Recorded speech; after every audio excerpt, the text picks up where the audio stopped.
How long has y'all been married before she died? Only 19 days. I'm sorry you have to be here, Chris. I'm sorry all these people that are in the court have to be here. You and I spoke about this case, the legal side of it, and what can possibly happen. What are you asking Judge West to do today? I think the only thing that can be done is the maximum sentence. I think that's the only way that any kind of healing can be done. From just on my end and from the 1,000 lives that were affected by this senseless tragedy. Thank you, Chris. I'll pass it to Sharon. Any questions? Thank you. You may call your next witness. State called Boston Carr. Go ahead. Thank you, Your Honor. Mr. Carr, would you identify yourself for the jury and tell us what you do for a living? I mean, for the judge, and tell us what you do for a living, please.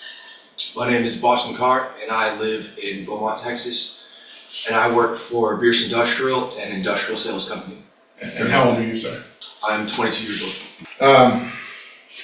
How did you find out that Camille had been killed?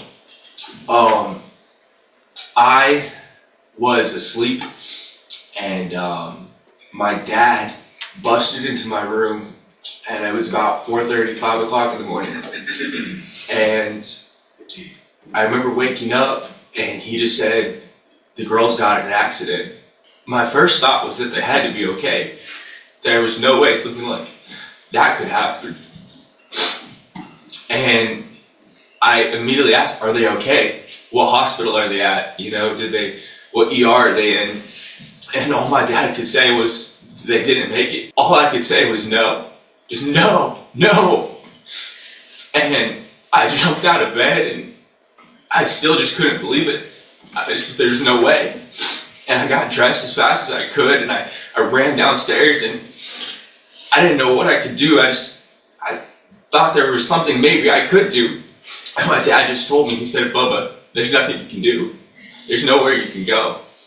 Can't do anything. And since this has happened, how's it affected you, Boston? I had begun building my life with Camille and my life plans and our life that we were building together and we had just begun to build together was just taking off. And the one thing that I thought I had done right in my life was deciding to marry Camille. And with that gone, I feel so lost in like this life that I was supposed to have has been taken away from me. I'm asking the same question that I asked Chris. What do you want to see happen here today? Full sentencing underneath the law, that's possible. And that's actually not enough, is it? Nothing can fix it. I don't believe it is. I understand. Thank you, Mr. Carr. I'll pass it to Sharon. No question. Thank you. I have no other witnesses to call in punishment, Your Honor. Thank you, Mr. Nichols. Mr. Young, do you have any witnesses? Yes, sir. I will call Salvador Gomez. All right, Mr. Gomez, if you'll just get them close over here, please. Now, when we were preparing for the trial, you've never been convicted of a felony anywhere, correct? That is correct. So you technically qualify for probation. Are you asking this court for probation? No, sir, I'm not. I don't think it's appropriate. I'm taking full responsibility for my actions. And that's why I don't think it's appropriate for me to even think about it. So when the probation officer included all that in the report about, that's nothing you asked for, that's just something they include. That is correct, yes. So I think the last thing is there anything you want to say to the families of Ms. Eisenhower this morning? Yes, I will. To the Eisenhower family, to the Marty family, Mr. Staggs, Mr. Carr, there's nothing that I can say, nothing that I can do to bring your loved ones back. Ever. The remorse and the shamefulness that I feel about this is unthinkable. Nothing that has happened to me compares to the destruction that I've caused in your lives. I've destroyed your lives. And nothing that my injuries, that doesn't even compare. I can't even fathom what y'all are going through. I really don't. And I've thought about this for over a year. And I just can't come up with a proper thing to say, but what I've said. I don't wish this upon even my worst enemies, because I know y'all are hurting beyond imagination. And like I said, I wish I could do something, but I can't. Have you asked for forgiveness from your personal Savior? Yes, I have. I ask for forgiveness for my Lord and Savior Jesus Christ, and I'll have my judgment day with Him one day. Trust me, I've said it to myself a bunch of times, and I've said it to Him too. Why didn't you kill me instead of them? I would have preferred that, but He did what He did, and I'm sorry. I'm very sorry. Absolutely.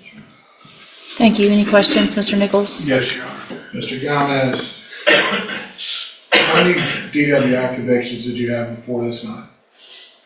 3. 2 here in Texas and 1 in Virginia, is that correct? That is correct. And on those occasions, you were put on probation? Yes, sir. And as part of probation for DWI, I'm sure they taught you the risk when you were wanting to get out and go speak to kids and teach them about drinking and driving. You wanted to show them that you don't think it could happen to you, but it happened to me. That was your words, correct? Yes, It happened to you. yes. Not you did this to them, but it happened to you. That's how you see this? Oh, no, sir. How old are your children? 27, 21, 20, and 18. And if, God forbid, they were taken from you because of someone drunk, intoxicated driving, what would you be asking the judge to do? I will let the justice system look at all the facts and the judge, and for her to decide, or them to decide what is the right thing to do, the right decision. When you were taking shots at the strip club and stumbling over your chair, what was going through your mind at that point? Not a whole lot. And then after that, you decided to get in your truck and drive 20, 30 miles back to where you live off of West Port Road. Correct? Yes, sir. And your evening started at the Taqueria in Port Arthur, Yes, sir. where you drank 8, 9 beers between 5:30 and 9:30. Is that accurate? Yes, sir, I think so. And you left the city of Port Arthur after having had 8 or 9 beers and drove the 30 minutes or so to a strip club in Beaumont. Is that accurate? Yes, sir. And for several more hours, you continued to drink. You took shots and you drank beers. Yes, sir. And then after about 12:30, 12:45 in the morning, you got in your truck to drive back to West Port Arthur Road. Yes, sir. And you're asking this court to give you some mercy for your choices. Sir, I'm asking the court to review the facts, and the judicial system, they can make the right decision on what they want to do, sir. I'm sure they can. Pass, please. Anything else, Mr. Young? One question. Mr. Nichols referred to your prior offenses for the misdemeanor of driving while intoxicated. When was the last one?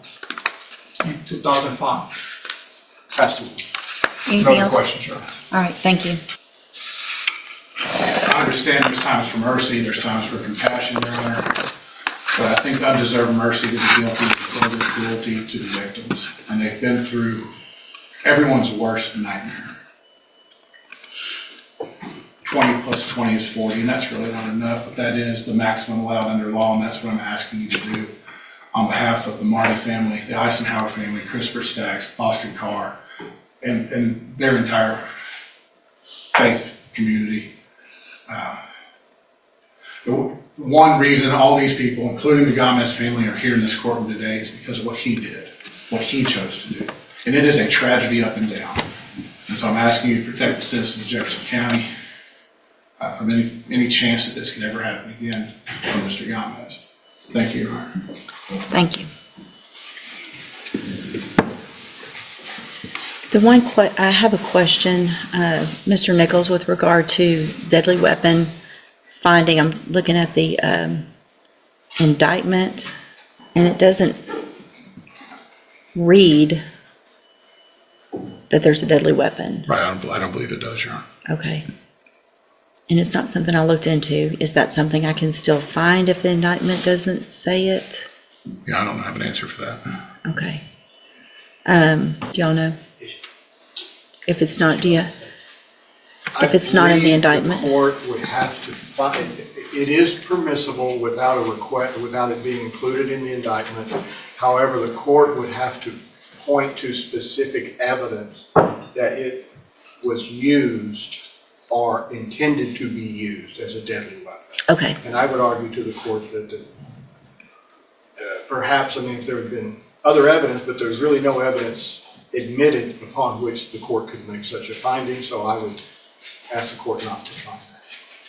But I will represent to the court as an officer of the court that it is not absolutely required that it be included. Okay. I really didn't think so. I just wanted to make sure. I would think I guess, Mr. Young, would you disagree with the information that is provided in the pre-sentence report that everyone has agreed that I review, that I could use that as far as, since I've taken judicial notice of that, the letters and everything else, that would be, would you have an objection for me, of me using that if I were in fact to make a finding of a deadly weapon? Your Honor, I think the court can consider all evidence before the court, and if there is evidence that the court can point to that says this supports the finding of deadly weapon, obviously we can't contest that. Okay. First, I really do want to thank everybody for being here. We don't have full courtrooms like this. These, just as both of the attorneys said, these are some of the most difficult cases that any judge has to deal with for many reasons, obviously. Mr. Gomez, had you been in, well, I'm not sure that it would matter, but had you been in here and this was your first DWI, there might be some sense of what your attorney was asking for me, which is true. I mean, I have to detach myself from the emotional part, which is, it's impossible, but it's required, and I do the best I can to do that. And there are things about you and your life in the past that are good. There are things that the 3 prior DWIs should have taught you. Your age, you're 52 now, 53 now. You know, it's the 3 DWIs previously, even though they're older, and your age, it's not the establishment's fault. Did they violate the law? Absolutely. You're a grown man. Grown man. Got into a vehicle, and you know from your history, you know from your age, you know probably from telling your own children not to drink and drive, and trying to probably instill that in them, and you did it, and you did this. So at this time, in cause number 24, DCCR 1651, I'm going to find you entered your plea of guilty freely and voluntarily, find sufficient evidence to find you guilty, and at this time find you guilty of intoxication manslaughter with a vehicle. I'm going to sentence you to a term of 20 years in the institutional division of the Texas Department of Corrections. There will be an affirmative finding of a deadly weapon. I am basing that on all of the information that's presented in both the pre-sentence report, the attached reports from the officers, in addition to the letters from Mr. Stacks, who unfortunately had to drive up and see this in person, from what they had to use to identify these 2 precious young lives.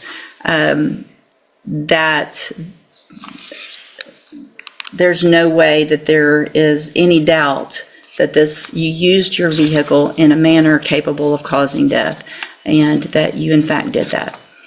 In cause number 24, DCCR 1652, I'm also going to find sufficient evidence to find you guilty, and at this time find you guilty of intoxication manslaughter with a vehicle. Sentence you to a term of 20 years. There will also be a deadly finding in that case based on the same information and evidence that I used in the previous one. That sentence will run consecutively to cause number 24, DCCR 1651. In cause number 24, DCCR 1653, I'm also going to find that you entered your plea of guilty freely and voluntarily, find sufficient evidence to find you guilty, and at this time find you guilty of driving while intoxicated, third or more. Find those prior offenses true. This case wasn't just about a drunk driving crash. It was about repeated choices, repeated warnings, and 2 lives that never got a second chance. Judge Raquel West made it clear that this sentence was meant to send a message. Driving intoxicated isn't a mistake the moment you turn the key and put innocent people at risk. What makes this case even more heartbreaking is that the defendant had multiple prior DWIs and still chose to drive that night. In the end, the courtroom wasn't debating whether lives were destroyed, only how justice should respond to it. Do you think 40 years was enough for what happened here?